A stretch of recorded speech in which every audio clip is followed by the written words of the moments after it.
Gospels. 24/7. Yeah, and more. The word, salvation, healing. 24/7. Right here. Gospels TV takes you high onto the sky. Gospels TV on sky takes you high. Yeah. Everything you need, everything you want, everything you think, everything you say. Gospels TV. Spread the word.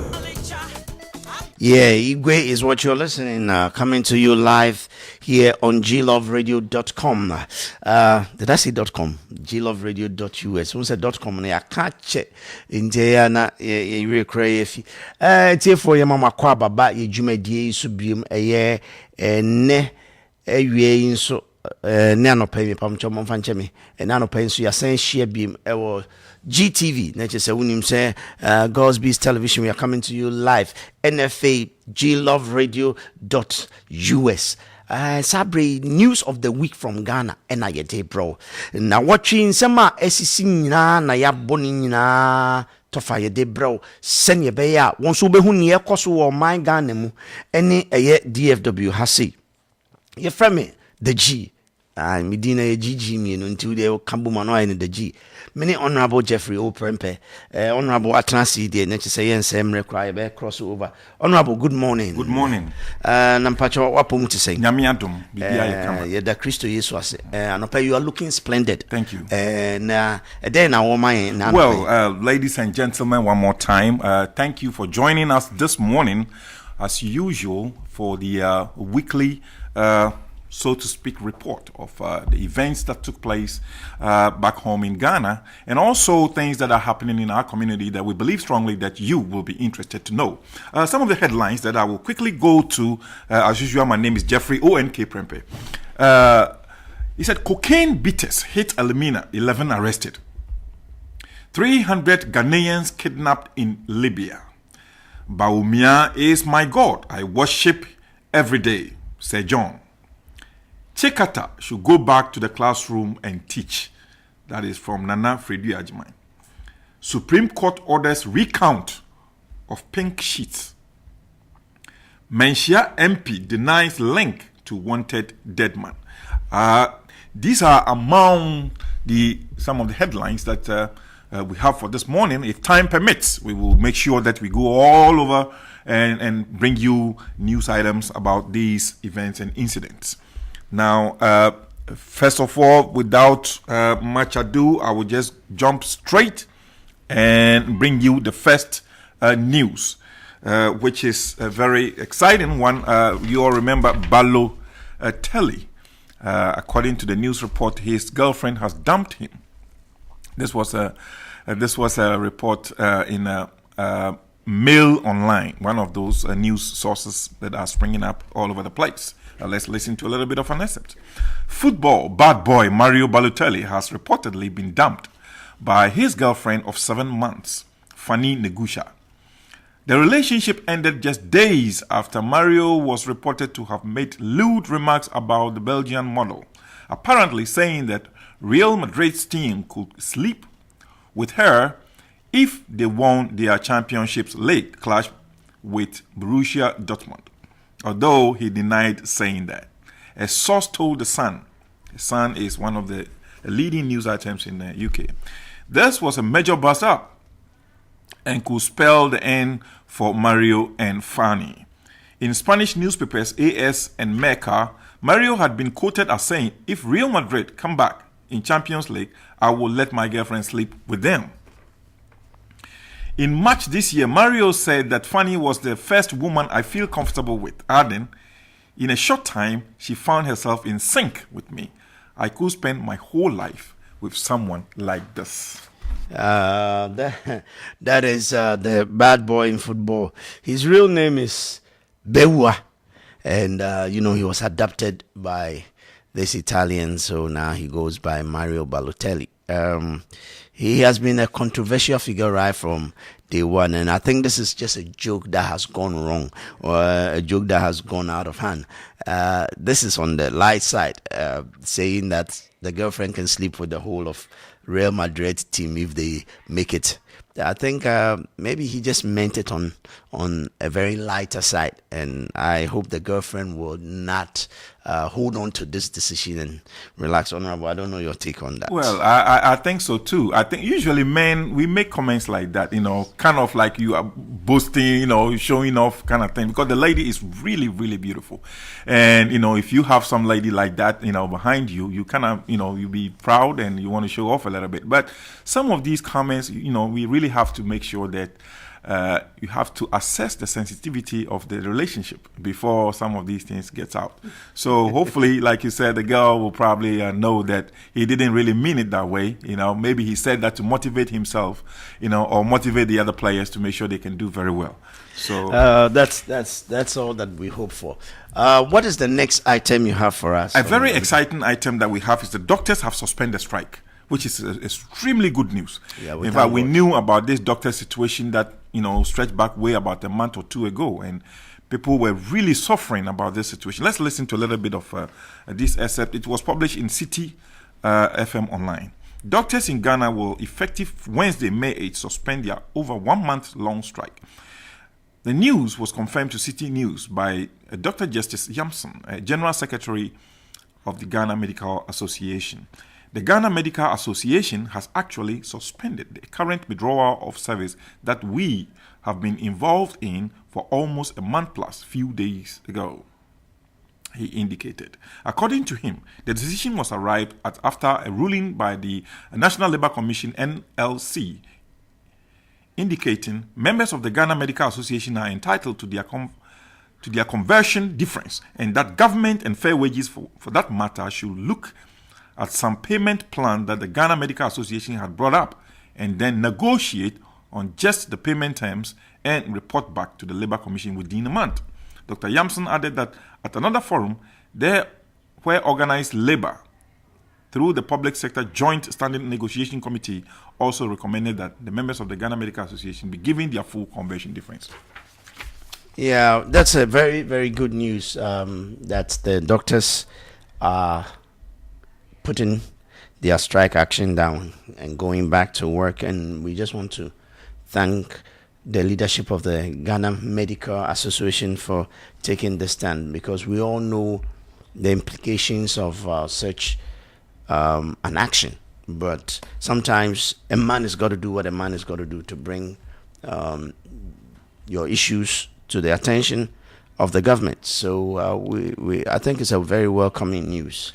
Last week we were talking about this issue. We were talking about the setting up of this tripartite committee and, negotiation going sour and all those type of things. One of these things that usually happen is, in fact, doctors have a special honor and a special code to ensure that those type of things are fulfilled. They are special people. They are not just like every other public sector worker who just go to work and get stuff done and nothing happens. Tell that to Kofi Juma. And let him know that doctors are very special people. Some of these guys, when they say something, we just don't have to take them in a face value, because they don't really understand what they say. They just say things that just come to their mind. So in the name of freedom of press and freedom of speech. So we will just allow them to do whatever they wanted to do. But on a serious note, it is very, very, very commendable for the doctors that they have come to realize that, look, it is for Ghanaians. And doctors also realize that the Ghana government are also chipping a lot in their preparation, in their education, and most of the things they do before they become practicing medical doctors. So if you take all those things into consideration, you have to realize that you have an obligation to serve your country. Just like the military people, you serve your country, serve the people of the country, ensure that the people are healthy, because healthy people in the association, in the community, in a nation, build a healthy nation. So we believe that their steps in the right direction. We thank them so much, and hopefully they will continue to do the right thing. We will quickly move to the next item on the news. We have TB Joshua apologizes over detention of journalists. Recently, there was a news that TB Joshua was in Ghana, and I think there is a branch of his church in Ghana that oftentimes he comes to Ghana to perform service. And anytime that there is a word that he is coming, the whole area is besieged. People are just trying anything they can to just have a glimpse. Some people want to touch him.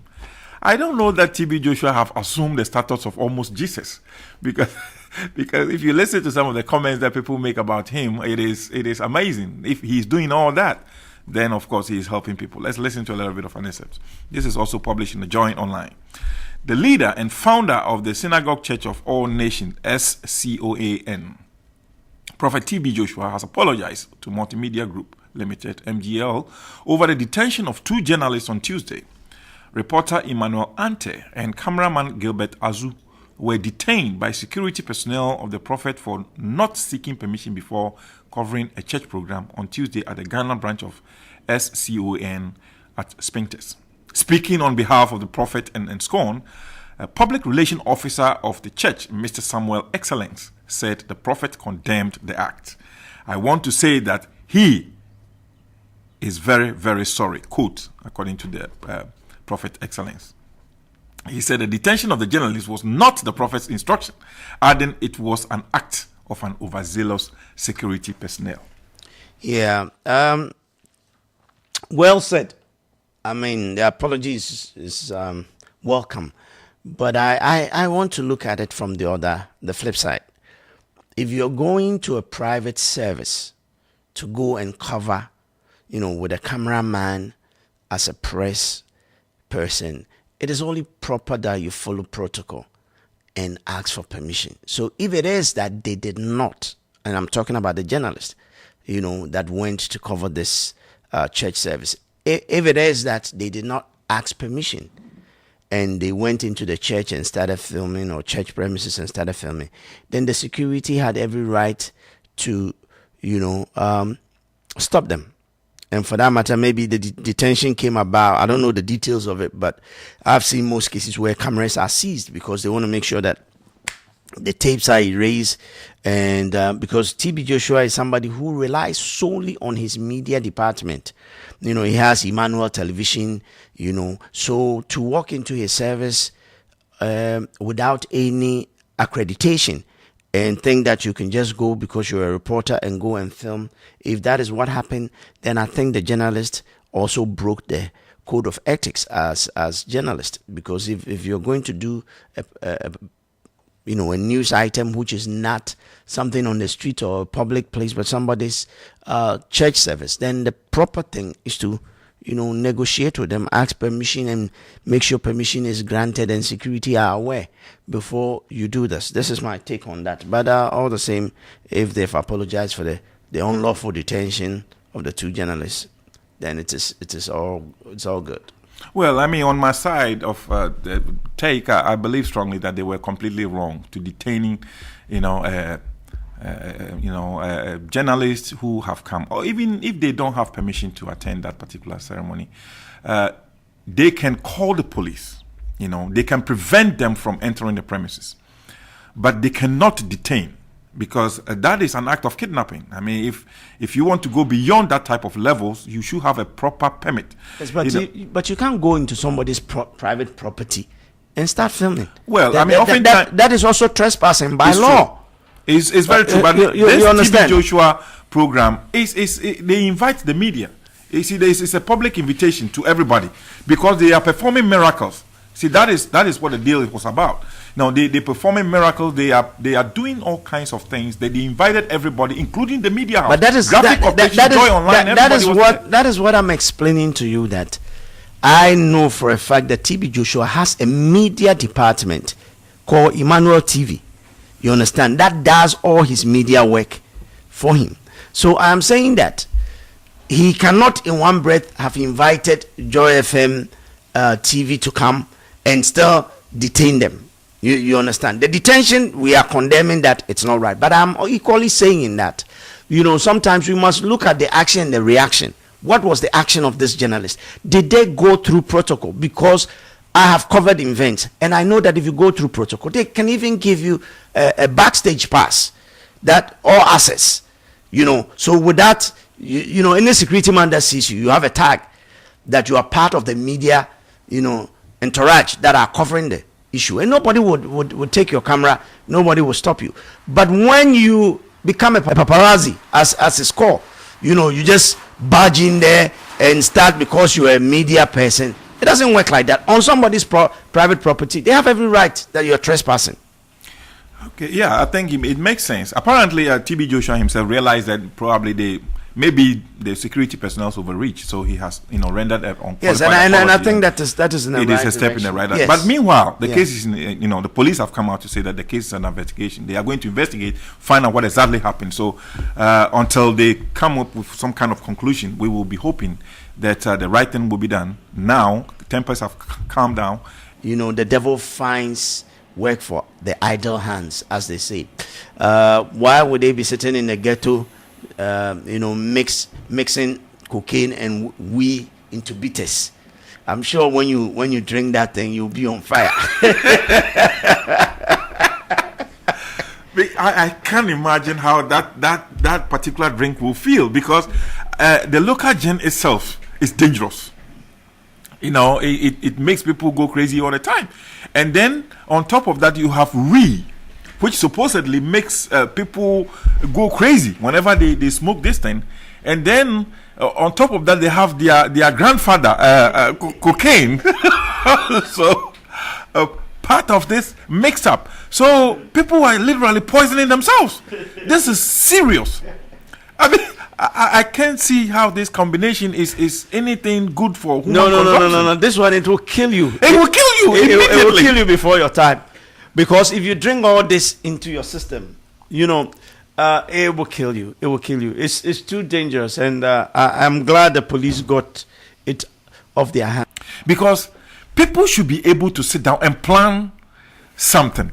They have to think ahead and think about some kind of project they can do to help themselves. That's what they do here. That's what they do in developed countries. They don't sit down and wait on government. People sit down and think about something, start something in their garage. The next thing you know, they have some product out. But you see, you are talking about people who have garage. These people, they don't even have shed, let alone have garage. That's why they live in the ghetto. And you are talking about garage. They don't even have the tools. We are deprived. Where we are talking about is so deprived. I went to Sekondi Takoradi, and as you enter into Sekondi, we went by the beach road, and the beach road you will go and see people squatting and doing their own thing. When I say that, I think you know what I'm talking about. Right at the beach, you understand, and it's an eyesore, to see grown men and women, defecating on the beach. And on the Sekondi Takoradi Beach Road, there is this huge rocks by the sea, So what they do is that the rocks has given them an elevation. So they are on the top of the rocks and doing their own thing. When the cars are passing, they don't care. You see, so this is the mindset of most of these people, okay? Call it maybe illiteracy, call it what, but I am sure that there are people who go there who are well educated and still will go there because, people build houses in Ghana without, places of conveniency, and they have permits to build houses. I can't see the logic in that. So the mentality of our people is something that we continually have to preach and get people to renew their minds. Otherwise, Honorable, this is it. But let's go to the next item. Okay, let's look at Inus Afuseni fumes over mining documentary. Let's listen to it. It was published on Joy Online. It's a reality documentary on DSTV Discovery Channel, which was shot in Ghana and captured horrifying scenes of foreigners taking over mining sites and killing indigenes, has sent Ghana Lands and Natural Resources Minister Fumin. Inus Afuseni told Joy News, Evans Mensah, "I will fight any foreign national engaging in small-scale mining." Jungle Gold, the title of the documentary, showed how two Americans from Utah, George and Scott, paid their way to own a mine site in Amansie in the Ashanti region, which is originally a cocoa farm. The owner of the farm had no idea his farm had been sold to a third party. The documentary captured how the machete welding owner of the farm had to battle with the security man hired by the mine workers in a futile attempt to take back his land. Even in parts of the documentary, a poor farmer was strangled by a new mine owner. Inus Afuseni said he is scandalized not only about the fact that the foreigners have taken over small-scale mining in the country, but also about the fact that foreigners have been allowed to film some of these dehumanizing aspects of the country's challenges in the mining sector for world view. He said the documentary portrayed Ghana as a jungle where laws do not work and where mining is not regulated. He warned the ministry will crack the whip on foreign small-scale miners in the country, adding some of them have already been repatriated from the country. No foreign nationals is allowed by law to do small-scale mining, according to Alaji. He said, insisting Ghanaian collaborators who aid and abet the commitment of this crime will also be dealt with. Just to add to what you just, this is a breaking news that is coming through right now. Chinese killed 2 Ghanaians in battle over illegal mining. You know, and this is also coming from Ghana right now. So what is the is he an honorable? Inus Afuseni. He's the honorable. now you're honorable. So you see the things they say. You come and your honorable Fuseni is saying, let me call him honorable for a simple reason of his title. Saying, what is he talking about? That the documentary seek to portray Ghana as a lawless place. Yes. But we know that Ghana is a lawless place. The laws don't work. You know, look at the Chinese. This is what I'm saying. Now, today there was an item I just looked at before I came on air that said that some Chinese, I think 50 of them or 60 of them have been repatriated from Ghana because of their immigration status. All right. And I'm saying that these people had gone and engaged in illegal mining for years, you know, taking over lands. There's another one that they said a mining blast has killed 15 people, again in Ghana. These 2 were shot, but there's 15 people who had been killed. So what is going on? Where is the law? Where is the regulation that he's talking about? You know, anybody can walk to Ghana. Once you have money, you can buy your way from A to Z. Simple. So he shouldn't come and, you know, just talk shop. This is just cheap. They should put something in action.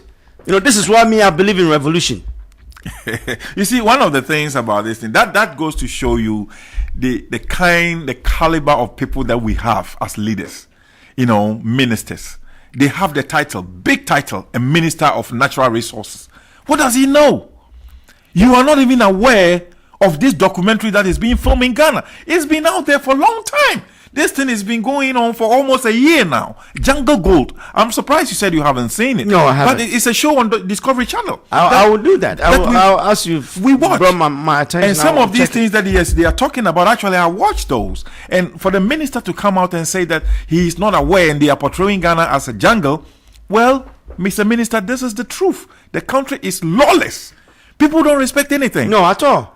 You know, bribery and corruption. For you even to come out and say something like this, that tells me and questions your credentials. What was your qualification when you were not, nominated as the minister of that particular sector? You don't even have a hand on the ministry that you are heading.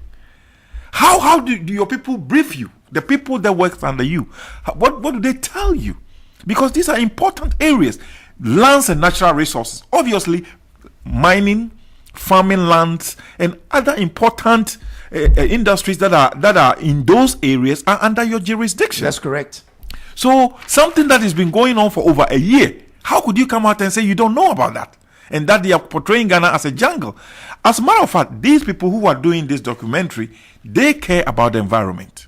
That's all. They are just so much, curious about how could a democratic country like Ghana allow such things to be going on. And that is their concern. And they actually came in with your crew to see, paid people to come on and buy land and do some level of investment and actually practice and show it to the world that this is what has been going on. And of course, it's the truth. It's the truth. That is why I'm saying that he has no business coming to tell us the things that he's saying, because it is of a truth. These people walked into Ghana with their cameras, like you're rightly saying, and were able to go through that whole process of acquiring a land. That's how easy it is. That's why I'm saying Ghana, money rules, and law does not say anything.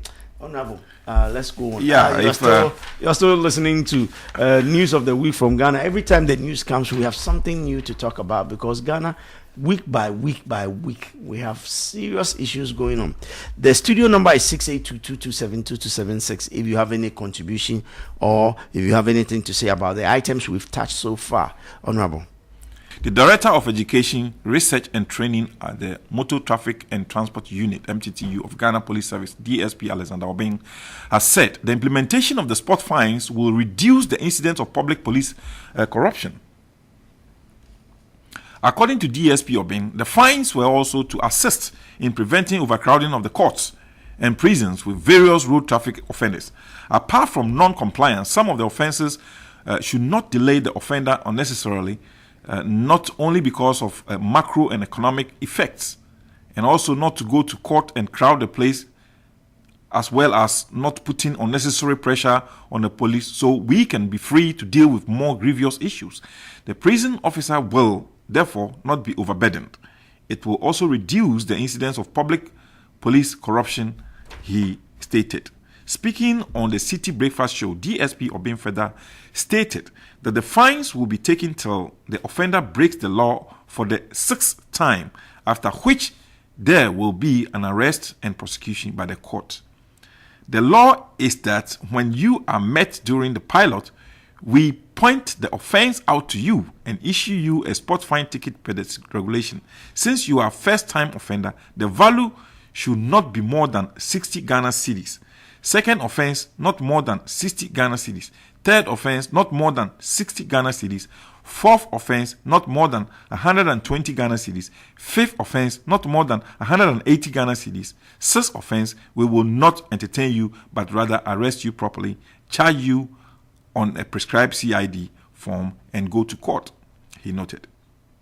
He further mentioned that even though they will face a few challenges during the pilot phase, they are seeking the help of the DVLA to issue counterpart driving licenses where offenses can be recorded in order to determine the number of times the offenders flout the laws. This is just something that makes me winch a little bit, because this is going to put more money into the pockets of the people writing the sport fine. Not unless they make it in a way that the tickets that you issue, you probably get some sort of either recommendation or I don't want to say commission, because if they give you commission, then they will just write the tickets anyhow, because then they will be working for commission. So, but I'm just saying this. For instance, we know Ghana. A policeman stops a car, and the car has no tail lights, and it's an offense. Over here, if you drive without tail lights, they will give you a ticket. Okay. Over there, somebody will be driving without insurance. When he calls for insurance and the driver is not able to produce insurance, he takes money, and the driver goes. And this has been the common practice. So my question here is this: if somebody commits an offense and the man is supposed to give him a ticket that is 60 Ghana cedis, won't he take 20 Ghana cedis and say, look, the offense you committed by the book, it's 60, but you bring 20 and go? So what you are really implying is that we will revert back to our normal practices, whereby this rather is going to make them rich, because he will show you that, you see, for driving without this tail light, this is what the book says, it's 80 Ghana cedis. So you do something and then go, and I won't write the ticket. So you can insist on taking the ticket and pay the 80 or pay him 20. And honorable, if this is presented to you, 80 or 20, which one do you think the driver will pay? Oh, of course, for my part, for my part, I will pay the appropriate price. I'm not saying on your part, but I'm saying on the average Ghanaian. Because we are not dealing with you. We are dealing with the average Ghanaian, knowing the way, knowing what we know. Yes, knowing what you know. What would you say? Of course, I think that it is easy to think that probably that is what is going to happen. Of course, we have seen, because let me tell you something. You know, when they go on motor check, which they call the MTTU, when they go on motor check, it is not only one person.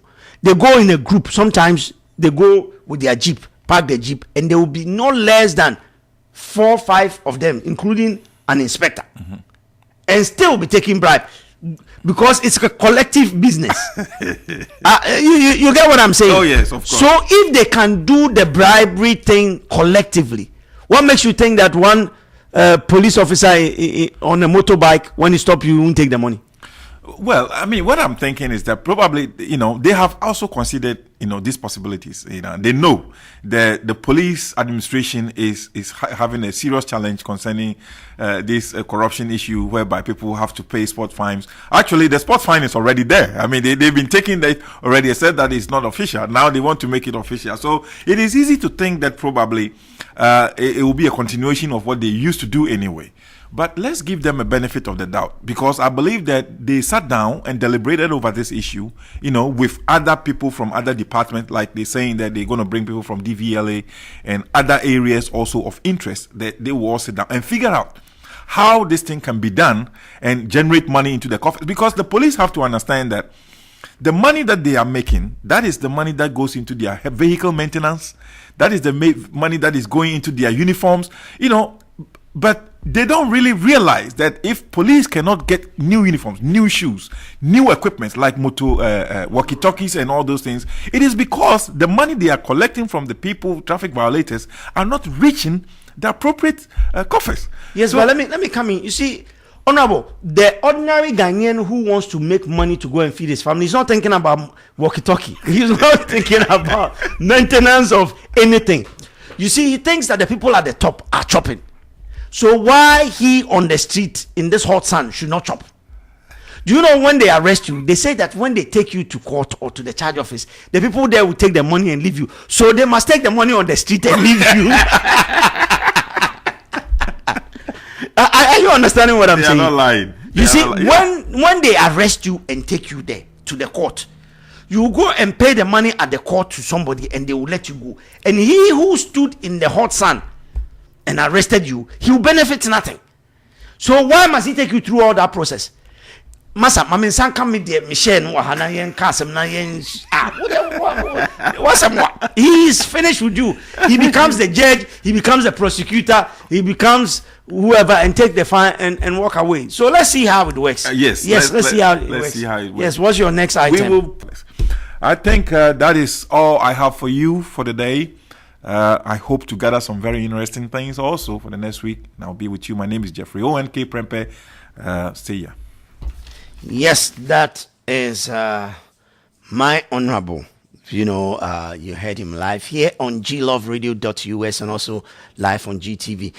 We bless the Lord for bringing us this far, and we pray for our mother Ghana. When you go on your knees, remember Ghana, our homeland, and ask the Lord to bless and give us better leadership.